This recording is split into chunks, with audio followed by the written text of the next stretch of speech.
Hello, Todd Clemens, Okeechobee Livestock Market, and here's your weekly market report for I believe it's the last week of July.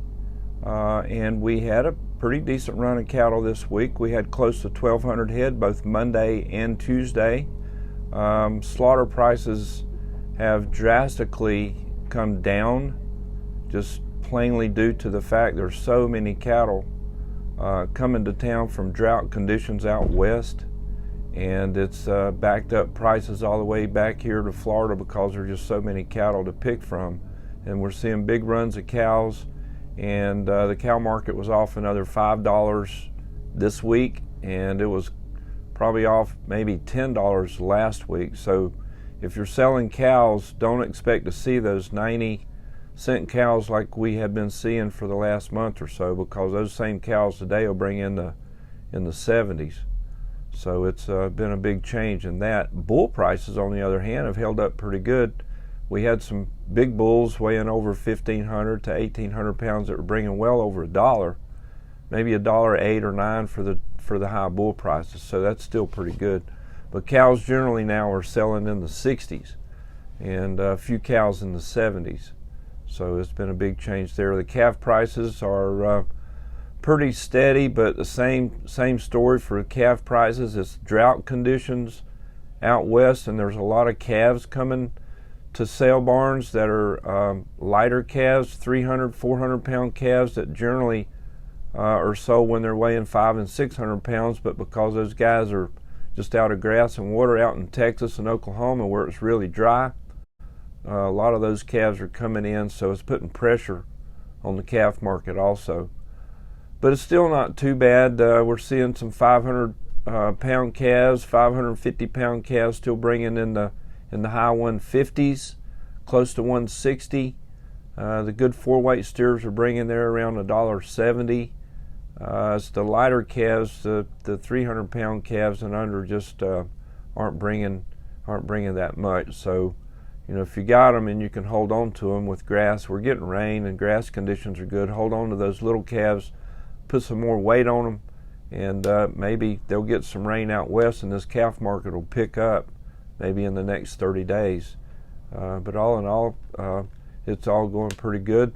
On the world news events, you might have seen on Fox News or on some of your news channels over there in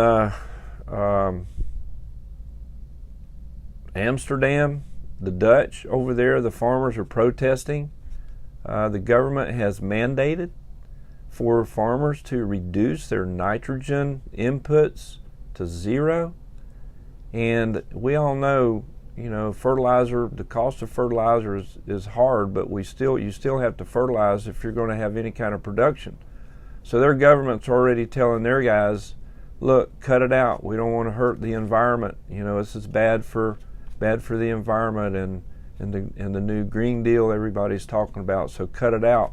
And so farmers are tired of it, and they're lining up their tractors in front of the Capitol buildings and shutting down the roads and protesting big time, because we're talking about food that people need to eat, and this is the livelihood of those farmers over there. And so we need to look and see what these other countries are doing, because it's about what's going to happen here if we don't do something about it. You got to have inputs of fertilizer and feed and things like that to have crops and to raise cattle. And so we need to be careful not to let our government come in and step on everybody's toes and tell us what we can or cannot do.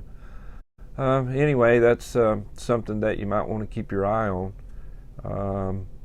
Outside of that, things are pretty normal here. I know it's lobster mini season this week, and half of Okeechobee are hunting lobsters down in the Keys, and maybe because half of the town is gone, we didn't have a lot of cattle this week. But I think next week we're going to see some big numbers, and things are going to start picking up around here. Oh yeah, the national finals, the high school national finals was last week. Congratulations to Cole Clemens and to Fulford, Bobby Joe's boy, and those guys out there represented our state really well. Cole came in second again, so the worst he's ever finished out there, second place.